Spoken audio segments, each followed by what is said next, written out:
నిశ్చయముగా మన ప్రతి అవసరతలు తీరుస్తాడు. ఈ రాత్రి కొన్ని నిమిషాలు మనం ప్రార్థన చేద్దాం. దేని గురించి? ఎస్పెషల్గా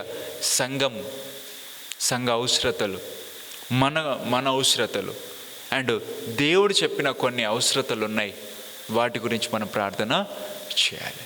ఆమేన్. హల్లెలూయా. దేశం మారాలంటే ఏం చేయమన్నాడు దేవుడు? ర్యాలీలు చేయమన్నాడా? ధర్నాలు చేయమన్నాడా? క్రైస్తవులకు ఇబ్బంది, క్రైస్తవులకు వ్యతిరేకతలు వస్తే ర్యాలీలు చేయమన్నాడా? ధర్నాలు చేయమన్నాడా? మనం ఏం చేస్తున్నాం? ఏమైనా చర్చి కూలగొడితే, ఎవరినైనా క్రైస్తవులను కొడితే, సేవకులను హింసిస్తే ర్యాలీలు చేస్తున్నాం. పౌల్ శీలను అరెస్ట్ చేసినారా? చేసిర్రు. సంఘం వచ్చి ధర్నా చేసిందా?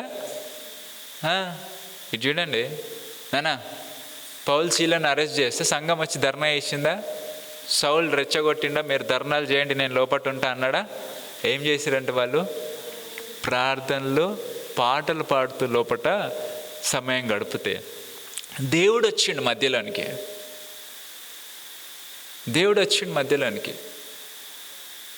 పేతుర్ని అరెస్ట్ చేసిర్రు. సంఘం ధర్నా చేసిందా? ర్యాలీలు చేసిందా? ఏం చేసిందంట? సంఘం అత్యాశక్తితో ప్రార్థన చేసింది. సరే బ్రదర్, ఆ రోజులలో వాళ్ళకి హక్కులు లేవేమో, ఈరోజు మనకు రాజ్యాంగం హక్కును కల్పించింది కదా, అందుకే మనం ధర్నా చేస్తే తప్పేం లేదు కదా. తప్పేం లేదు. కానీ నేనేమంటున్నాను చెప్పన్నా, నువ్వెన్ని ధర్నాలు చేసినా, ఎన్ని ర్యాలీలు చేసినా క్రైస్తవులకు, సేవకులకు వస్తున్న హింసలను బట్టి ఉపయోగం ఉండదు. నీకు జవాబు రాదు, నీకు న్యాయం జరగదు. నీకు జరిగే న్యాయం ఎక్కడనో తెలుసా? దేవుడు మనకు న్యాయాన్ని తీరుస్తాడు. దేవుడు మనకు అనుకూలతనిస్తాడు. దేవుడు పరిస్థితులను చక్కపరుస్తాడు. ఇప్పుడు మనం ఏదో చేస్తే మనకు న్యాయం చేస్తుంది ప్రభుత్వం అని అనుకోవడము కొంతవరకు అది మన భ్రమనే. ఎందుకు ప్రభుత్వం న్యాయం చేయాలి? ఎందుకు ప్రభుత్వం సహకరించాలి? ఇప్పుడు మరి సహకరించాలంటే ప్రభుత్వం ఎవరి చేతిలో ఉంది? ఎస్తేర్ చేతిలో ఉంది. వింటున్నారా? ప్రభుత్వం ఎవరి చేతిలో ఉంది? ఎస్తేర్ చేతిలోనే ప్రభుత్వం ఉంది. ఎవరు ఆమె? ఎస్తేరు స్వయాన ఎవరు? ఆ దేశానికి రాణి, రాజుగారికి స్వయాన ఇష్టమైన భార్య. ఇప్పుడు ప్రభుత్వం ఎవరి చేతిలో ఉన్నట్టు? ఈమె చేతిలోనే ఉంది. కానీ ఈమె ఏమంటుందో తెలుసా? మీకు వస్తున్న సమస్యలనుకో, ఇప్పుడు మనం చేయాల్సింది, నా చేతిలో కూడా ఏం లేదు, నేను నా కన్యకలతో 3 రోజులు ఉపవాసం ఉంటా, మీరు కూడా అక్కడ 3 రోజులు ఉపవాసము ఉండండి, దేవుడు సహాయము చేస్తాడు. ఆమేన్. హల్లెలూయా. ఏం చెయ్యదు. నీ హక్కును నువ్వు వాడుకోవడం తప్పు కాదు నేను అనడం, చెయ్యు. కానీ నీకు ప్రతిఫలం రాదు, ఉపయోగం అసలే ఉండదు. నీకు వచ్చే ప్రతిఫలం ఎక్కడనో తెలుసా? దేవుడి నుంచి నీకు సహాయము రావాలి. దేవుడి నుంచి సహాయం రావాలి. అందుకే 450 మంది ఒకవైపు, ఆయన ఒకవైపు. ఎవరు?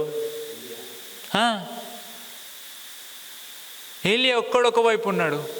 ఇప్పుడు ఈయన ఒక్కడే ఎందుకు ఉండాలి? ఈయన పెద్ద బలవంతుడా? ఎంత బలం ఉన్నా 10 మందిని కొడతాడేమో. 450 మందిని కొడతాడా? ఈ 450 మంది ఓన్లీ బయలు ప్రవక్తలే. మళ్ళీ సైన్యం వేరు, రాజు వేరు, వాళ్ళ కుటుంబం వేరు, వాళ్ళు పక్కకున్నారు అంతే. 450 మందితో ఈయన పోటీ. ఒక రకంగా చెప్పాలంటే ఇండైరెక్ట్గా పూర్తి దేశం ఒకవైపు, ఈయన ఒక్కడొకవైపు. ఈయన ఒక్కడొకవైపు ఎందుకున్నాడు?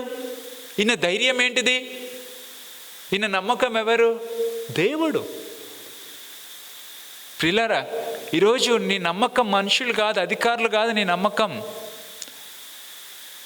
ఎవరు? నీ నమ్మకం ఎవరు? నీ ధైర్యం అయి ఉండాలో తెలుసా?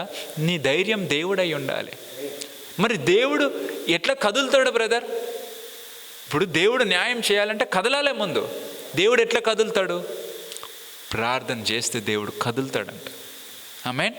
అందుకే ఈ మాట రాస్తుంది, ఆయన చేయనుద్దేశించిన కీడును చేయకుండా మానిండంట.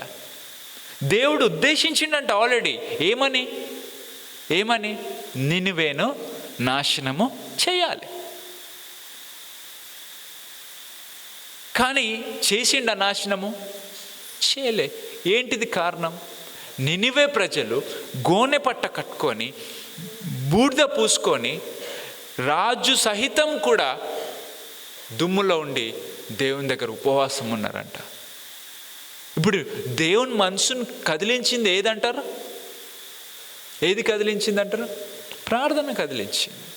ఆమేన్, హల్లెలూయా. కాబట్టి దయచేసి అన్నిటికంటే శక్తివంతమైనది ఈ లోకంలో ప్రార్థన. ఆమేన్. మిమ్మల్ని అడిగిన అనుకోండి, ఈరోజు నేను ఎప్పుడో ఒకసారి చెప్పిన, ఇది ఏదో పెద్దగా నాకు తెలిసింది కాదు, నేను కొత్తగా క్రియేట్ చేసింది కాదు, డబ్బా కొట్టుకోవాల్సిన అవసరం నాకు లేదు. నేను ఒక బుక్లో చదివిన, ఇప్పుడు నీకు చెప్తున్నా అంతే. నాకేదో దేవుడు బయలుపరిచిండు, అబ్బా దేవుడు అని ఎంత మంచిగా చెప్పిండు, అబ్బా ఎన్ని లోతైన మర్మాలు బై, అవసరం లేదు. ఇది ఒక బుక్లో చదివినని చెప్తా, వినండి.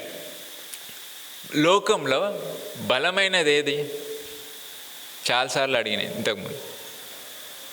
బాగా గట్టిదై బలమైనది ఏంటంటే ఇనుము. ఇనుముకున్న శక్తి చాలా గొప్పది. ఇనుము కంటే బలమైనది ఏదన్నా ఉందా? చెప్పండి. ఇనుము కంటే బలమైనది ఏదన్నా ఉందా? అగ్ని. దాన్ని బెండ్ చేయాలంటే దానికి అగ్ని తగలాలి. అగ్ని కంటే బలమైనది ఏదన్నా ఉందా? నీరు. ఎందుకు? ఎంత అగ్ని ఉన్నా నీళ్లు పోస్తే ఖతం. నీటికంటే బలమైనది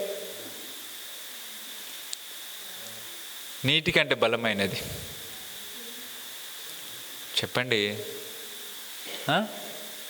నీటికంటే బలమైనది మనిషి. ఎందుకు? ఆ మనిషి ఆ నీటిని తాగేయగలడు. అవునా? మనిషి కంటే బలమైనది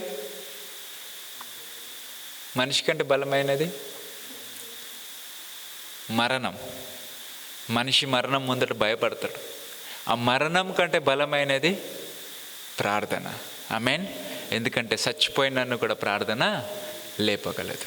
ప్రార్థనకి ఇంత శక్తి ఉంది. కాబట్టి దీన్ని మనం వాడకపోతే చాలా ప్రమాదం. ఆమేన్. ఈరోజు రాత్రి నేను ముందే చెప్తున్నా, మీరు విసుక్కోవద్దని.